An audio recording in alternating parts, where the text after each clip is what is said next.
이제 다음 달 세 번째 공판이 있는 것으로 전해지고 있는데요. 네.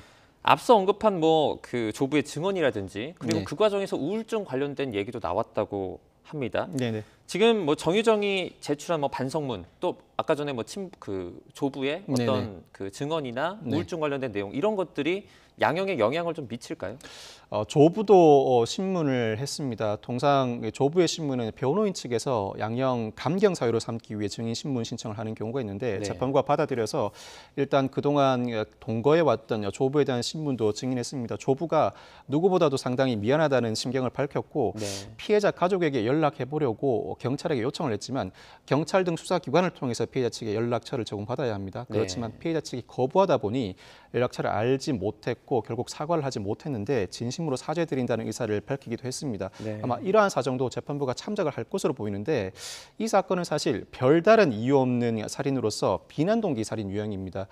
통상적인 살인 사건보다 더 중한 형이 선고될 수밖에 없는 사건입니다만 무엇보다도 중요한 양형 사유는 계획적 살인인지 네. 잔혹한 범행 수법을 사용했는지 사체 손괴를 했는지 반성 없음 등을 고려할 수밖에 없는데 앞서 설명드렸던 계획적 살인인지 여부나 잔혹한 범행 수법 그리고 사체 손괴에 대해서는 정유정의 설명을 들어본다고 하더라도 달리 부인할 여지가 없어 보입니다. 네. 다만 재판부 입장에서는 고민을 할 부분이 별다른 이유 없는 살인으로서 중형이 선고되어야 하지만 본인의 성장 환경에 참작할 부분은 분명히 있어 보인다는 판단을 하는 것 같습니다. 네. 물론 그와 같은 사정이 누군가를 살해한다는 범행에 정당화를 시켜줄 수 있을 만한 요소는 아닙니다만 무엇보다도 개인의 책임으로만 돌릴 수 있는가 사회적 요소도 충분히 고려될 만한 상황이라고 판단하고 있는 것으로 보이고 이를 토대로 본인이 진심으로 반성한다면 어느 정도 양형 감경 사유로 삼을 수 있다. 즉 본인의 태도에 따라서 무기징역형을 선고할지 무기징역형이 아닌 유기징역형을 선고할지 숙고하고 있는 단계라고 보입니다. 네. 그럼 변호사님이 보실 때 지금 이 상황에서 처벌 수위는 어느 정도 예상하십니까?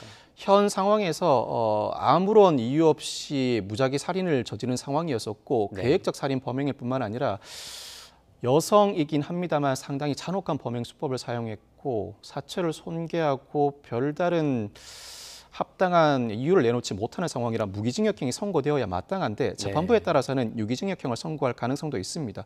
본인의 성장 환경이 상당히 불우했고 온전하게 사회가 뒷받침해주지 못했다. 개인의 책임으로만 돌릴 수 없는 영역이라고 판단한다면 유기징역형을 선고할 가능성도 있고 네. 현재까지 정유정이 다소 궤변에 불과한 발언으로 일관하고 있는데 남은 재판 기간이라도 진심으로 반성하는 모습을 보인다면 유기징역형이 선고될 가능성도 배제할 수 없습니다. 네.